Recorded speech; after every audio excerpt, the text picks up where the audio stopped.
Bismillahirrahmanirrahim. Yang berbahagia Tan Sri Norin Mai, yang berbahagia Tan Sri Rais Yatim Wan Sri, distinguished speakers, guests, excellencies, ladies and gentlemen. Firstly, I would like to thank the organizers for giving me the task of introducing the subject for our forum today. And the subject is the New World Order, whether it is a recipe for war or peace.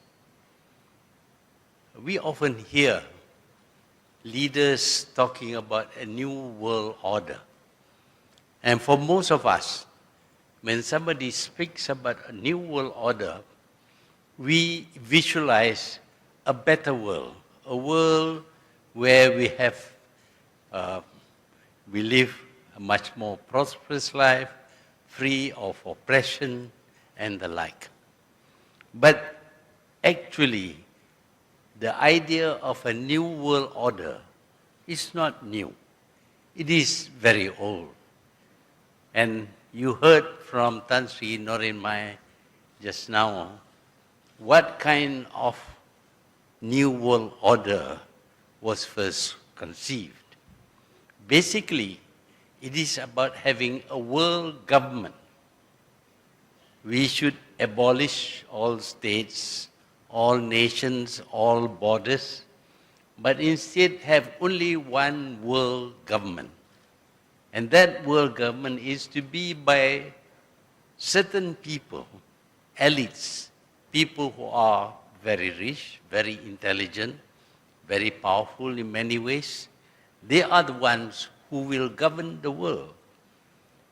There was not much talk about democracy or choice of leaders. Instead, there was to be a government by these elites who will impose their rules on everyone in this world. And for those who are unwilling to submit to them, there will be punishment. This is the concept initially, but many have not read or do not know about this concept. But it is important for us to remember that this new world order is an old world order. It's something that was conceived more than 100 years ago. And yet it is being repeated by powerful politicians from powerful countries that it is new. We should be asking ourselves whether the people who originally conceived this idea has given up hope on achieving a world government. If we study carefully recent history, we will know that there are people who still wish to set up a world government where this government rules the whole nation, the whole world without regard for nations or states. There would be no borders. And when I say no borders, I'm quite sure you remember lots of talk about globalization and a borderless world. Globalization and a borderless world is an expression that relates to the concept of the New World Order as it was first conceived. They want to have a borderless world, and they want to have globalization, which means, of course, without borders, there would be no states, there would be no nations, there would be just one world. And that one world will be ruled by whom? There is no mention that it would be ruled democratically by election of leaders. That is left unsaid. But what we do see is the dominance of the people who enunciated this new world order. if we look carefully, we see that to a certain extent, this new world order is already with us. We live in a world today that is dominated by the powerful, the mighty, the people with the guns, accepting that the guns now are much more sophisticated. We have reached a stage where certain people have arms which could wipe out the population of this world. The nuclear weapons have that capacity. And the nuclear weapons are in the hands of certain countries and certain people. Therefore, the world is frightened of them. And when the world is frightened of them, the world becomes submissive to them. And when the world submits to them, effectively, there is one government in this world. And indeed, we see the promotion of this concept of a new world order through what is being done today. We know, for example, that politically there is no freedom for any nation. When we talk about free speech, freedom of, and human rights, etc., it is with regard to your own national government. Internationally, there is no free speech. If you say the wrong thing, you will be taken to task and you will be vilified in the international press, which is under their control. If you say the wrong thing, action may be taken against you. And the wrong things are those said which seems to negate or reject the idea of a new world order, which is already in being today. You can criticize your own government, but not the power that is running the world today. So we find that already there is a new world government enforced with powerful military forces and a willingness to subvert and undermine the governments of all countries. Politically, we see them urging every country to undergo regime change, except for those who are already submitting to them. There must be regime change so that all governments in this world would submit to this world power, this world government.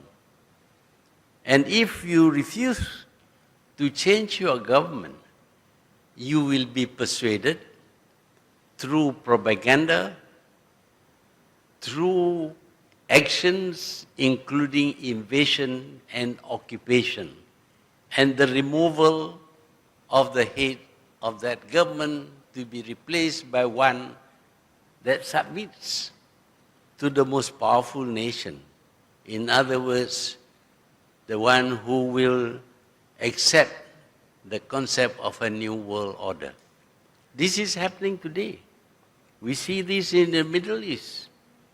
They are fighting each other and installing governments which are unstable, and because they are unstable, they are dependent upon others, and those who can give them support also exert authority over them. So through political means, we are seeing the new world order being carried out. What about the economic power? That too is being used in order to create a new world order. We see today the idea of a globalized world, a world without borders. That is not so easily done, and so the approach in some cases is through various forms of agreement we talk about free trade agreement. Today we are seeing an attempt to have the TPPA, for example, the Trans-Pacific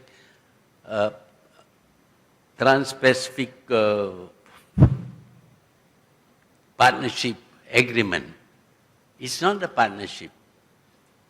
All the countries which participate in this agreement will be subjected to more rules than they ever had before.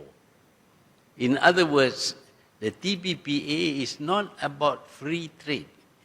It is about trade subjected to all kinds of laws and regulation, exposing countries to being sued in international courts which are set up separately by others.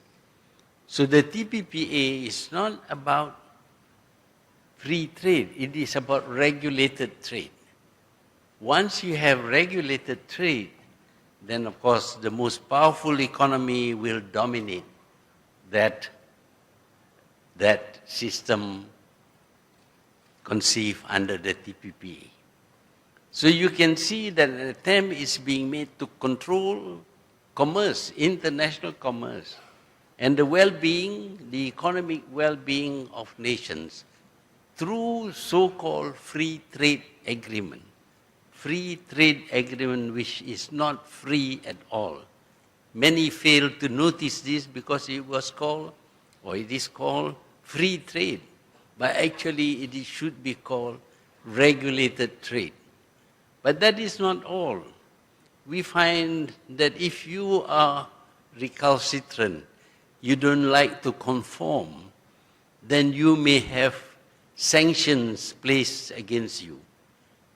We see already countries like Iran and Russia facing the application of sanctions on their trade with other countries. But the sad thing is that in the attempt to apply sanctions to this country, they have to apply sanctions to even their friends, to even people, countries which are not their target. For example, when sanctions are placed against Iran, Malaysia also faces sanctions. Because if we try to trade with Iran, then we will receive all kinds of punitive action, like closing down our banks and other things.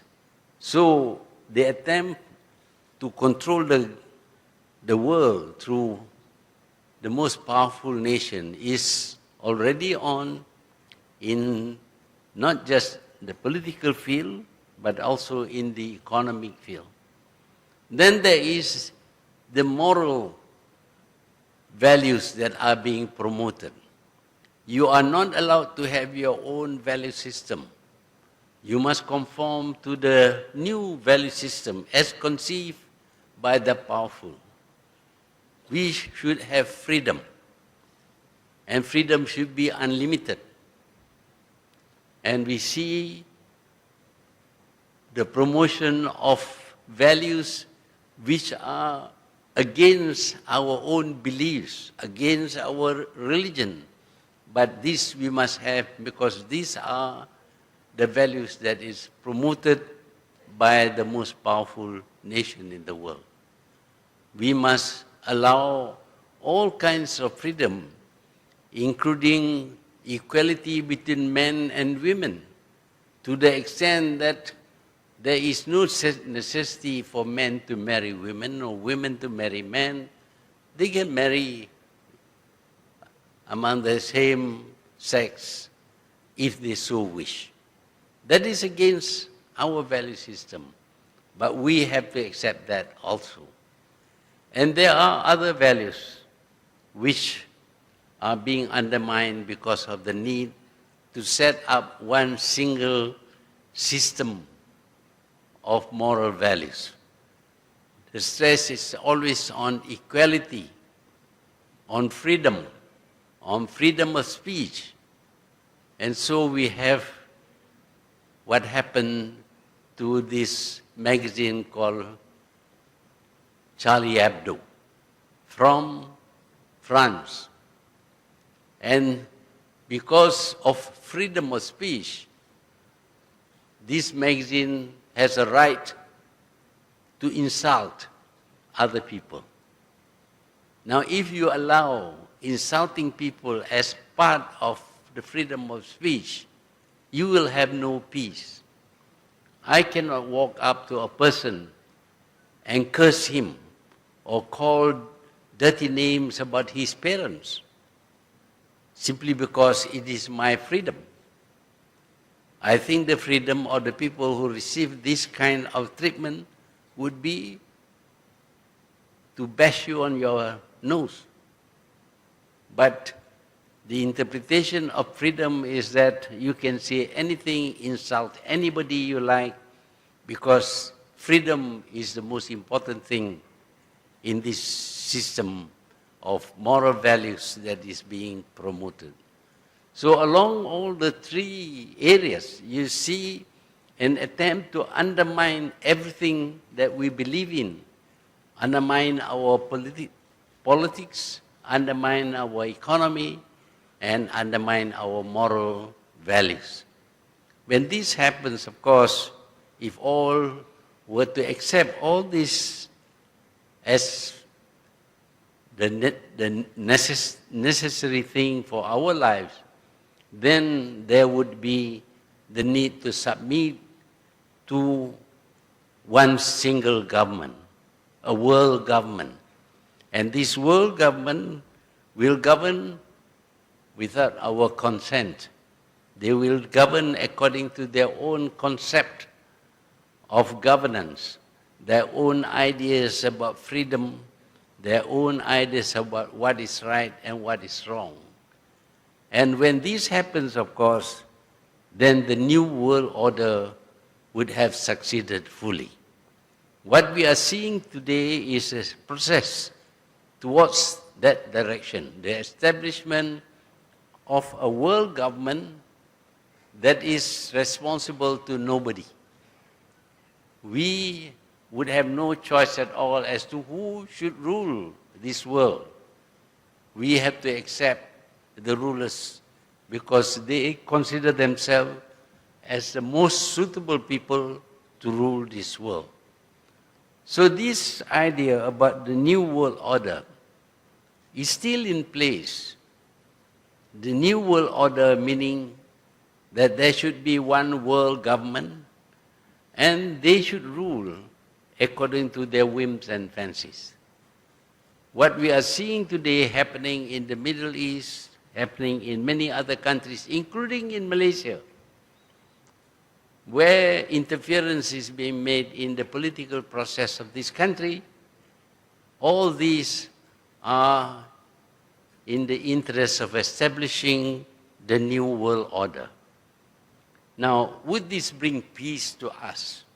Or would it cause wars to be fought in many places? We already see wars being fought in the Middle East, wars were fought in Vietnam and in many other parts of the world because of the need for the people who are promoting the new world order to establish their government of the world. And not only wars, we see all kinds of subversion taking place, undermining our moral values to the extent that we become helpless, unable to do anything. And the peace that we will get from this is the peace of the graveyard, because the intention also is to reduce the number of people in this world. At the time when the New World Order was enunciated, the population of this world was only 3 billion. The intention was to reduce it to 1 billion. Now the population of the world is 7 billion. There will be a need to kill many billions of people or to starve them to death or to prevent them from giving birth in order to reduce the population of this world. This is what is in store for most. for those who will suffer and die, there will be the peace of the grave. But would there be war? Of course, there would be war. We are seeing this already. Not wars in the countries which are promoting the New World Order, but in other places. The wars are meant to weaken and destabilize small nations so that they will succumb, they will submit to the New World Order as proposed by the powerful nations. So both possibilities are there. There would be the peace of the grave, or there would be war, and the world will be in a state of turmoil. We are very grateful that so many thinkers are here today to give their views of the New World Order. I have tried to explain what the New World Order is all about, but I am quite sure that we will learn more about the New World Order from the eminent speakers who have been invited. So with that, I would like to say thank you to the organizers for giving me this opportunity to launch the international conference on the New World Order, whether it is a recipe for war or for peace. I thank you. Thank you to Yang Amat Berbahagia Tun Dr. Mahathir Mohamad. Thank you for your words of wisdom and for your unending determination.